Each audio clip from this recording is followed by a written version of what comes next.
कोई आदमी अपने को सुरक्षित ना समझे। ये मदन कुशवाहा की हत्या आखिरी हत्या नहीं है। मदन सिंह की भी हत्या हो सकती है, सुनील कुशवाहा की हो सकती है, राजकिशोर कुशवाहा की हो सकती है, राघवेंद्र कुशवाहा की हो सकती है, किसी पासवान की हो सकती है, किसी राम की हो सकती है। मतलब कोई आदमी यहाँ सुरक्षित नहीं है। जनता भगवान भरोसे है। सरकार नाम की कोई चीज नहीं है, प्रशासन नाम की कोई चीज नहीं है।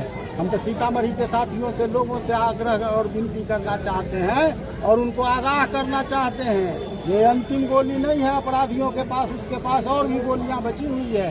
इसलिए सीतामढ़ी के लोगों, अपनी रक्षा के लिए तैयार हो जाओ, घर से निकलो, नहीं तो कोई नहीं बचेगा, कोई नहीं बचेगा। आप देख रहे हैं सीतामढ़ी में कैसे महसौल चौक जैसे जगह पर पुट्टू खान की हत्या कर दी जाती है और हत्यारा पोस्टर बैनर लगा के घूमता है। सत्ता में बैठे हुए लोग उसका संरक्षण करते हैं। और कैसे मुन्ना शाह की हत्या कर दी जाती है वहाँ बनचौड़ी में, कैसे राजू कुशवाहा की हत्या कर दी जाती है, कैसे दिलीप कुशवाहा की हत्या कर दी जाती है, कैसे राजेश पासवान की हत्या कर दी जाती है। मतलब कोई आदमी यहाँ सुरक्षित नहीं है। और हम लोग जाति धर्म के आधार पर इसी तरह से राजनीति करते रहो और एक एक को काटता रहेगा, एक एक को मारता रहेगा।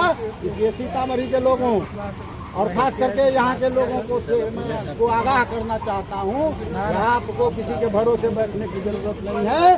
घर से निकलना पड़ेगा और इन जुल्मियों के खिलाफ, अन्यायियों के खिलाफ आवाज उठाना पड़ेगा, लड़ना पड़ेगा। नहीं तो कोई आदमी नहीं बचेगा, एक की भी जान नहीं बचेगी। सारे काट दिए जाओगे, सारे खत्म कर दिए। घटना बढ़ती जा रही है। प्रशासन और जो सत्ताधारी यहाँ के लोग हैं, पूरा ब्लेम उन्हीं पर जा रहा है और मुझे लगता है ये सही भी है। अगर ये लोग ध्यान नहीं देंगे तो कौन ध्यान देगा। अभी आज के लिए प्रशासन जो है हर 2 किलोमीटर पर चालान काटने के लिए खड़ी है रोड पे, आप जाइएगा तो। लेकिन वहीं पे नगर निगम क्षेत्र में आता है जहाँ पे घटना हुआ है, नगर निगम में इनकी पूरी व्यवस्था टाइट नहीं है। आप समझिए कि डुमरा जो है पूरा हेडक्वार्टर है, हेडक्वार्टर का थाना पड़ता है, तब भी ये स्थिति हो रही है।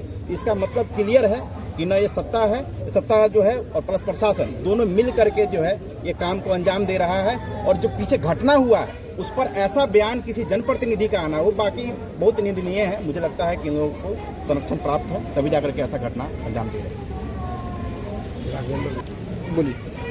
सीतामढ़ी सबसे पीस जोन माना जाता था बिहार में, लेकिन हाल के दिनों में एक क्राइम जोन बन गया, क्राइम जोन।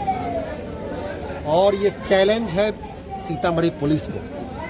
सीतामढ़ी के कलेक्टर और एसपी के रेजिडेंस और ऑफिस से मात्र 3 किलोमीटर के अंदर में हत्या हुई है। 1 किलोमीटर के अंदर में हत्या हुई है। तो ये चैलेंज है और ये चैलेंज अगर नहीं स्वीकार करते हैं यहाँ के पुलिस प्रशासन, तो यहाँ के लोग, यहाँ के पुलिस के हाथों में चूड़ियाँ पहनाएगी और बोलेगी कि तुम सीतामढ़ी को छोड़ दो। जनता स्वयं अपने सुरक्षा करेगी, क्योंकि इन निकम्मे पदाधिकारियों से जनता की जान माल की सुरक्षा नहीं हो रही है। तो जनता अब स्वयं अपनी सुरक्षा की जिम्मेवारी लेने के लिए तैयार है।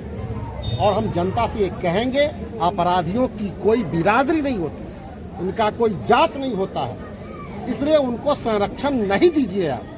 कल हो करके आज जितने हमारे नेताओं ने नाम लिया है सब लोगों का, तो उस फेहरिस्त में आपका भी नाम हो सकता है।